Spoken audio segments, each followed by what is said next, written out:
मैया की। डीजे विशाल बाबू, डीजे विशाल बाबू के मई भवानीपुर, के मई भवानीपुर।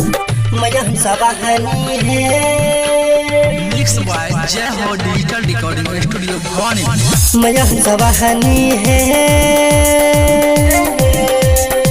जग कल्याणी है शारदा भवानी है। सुनी मैया हमर उपकार आइल बानी कष्ट लेके रउए दुआर। दुख के पड़ल बा जिंदगी में बोझ करके दया मैया कराई जो। दुख के पड़ल बा जिंदगी में बोझ करके दया मैया कराई जो। मैया सवाहनी है जग कल्याणी है शारदा भवानी है। मैया सवाहनी है जग कल्याणी है शारदा भवानी है। डीजे विशाल बाबू, डीजे विशाल बाबू के मई भवानीपुर, के मई भवानीपुर। रिकॉर्डिंग बाय अभिषेक राजा। हाँ ब्रह्मा के तू हऊ दुलारी खोलदा नसीब हमारा है, खोलदा नसीब हमारा है। दुनिया जानीले तोहके मानीले तीनों जगत में बसोर, तीनों जगत में बसोर, तीनों जगत में बसोर, तीनों जगत में बसोर। दुनिया जानीले तोहके मानीले तीनों जगत में बसो, तीनों जगत में बसो। सुनी मैया हमर उपकार आइल बानी कष्ट लेके रउए दुआर। दुख के पड़ल बा जिंदगी में बोझ करके दया मैया कराई जो। दुख के पड़ल बा जिंदगी में बोझ करके दया मैया कराई जो। मैया सवाहनी है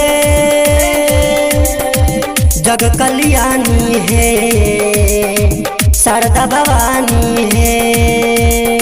मैया सवाहनी है जग कल्याणी है शारदा भवानी है।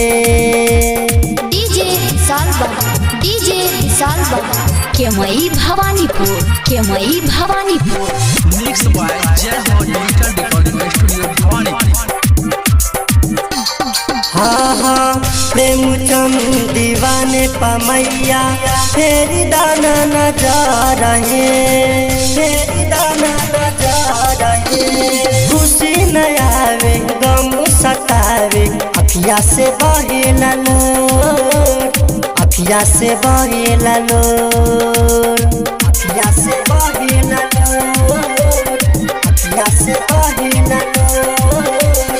खुशी न आवे गम सतावे अखिया से बहे ललोर, अखिया से बहे ललोर।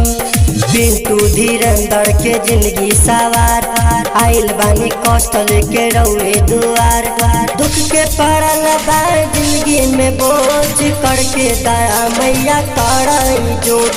दुख के पड़ल बा जिंदगी में बोझ करके दया मैया कराई जो। मैया सवाहनी है जग कल्याणी है शारदा भवानी है।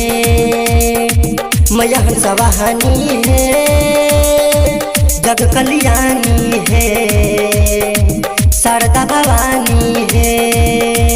Recording by Abhishek Raja.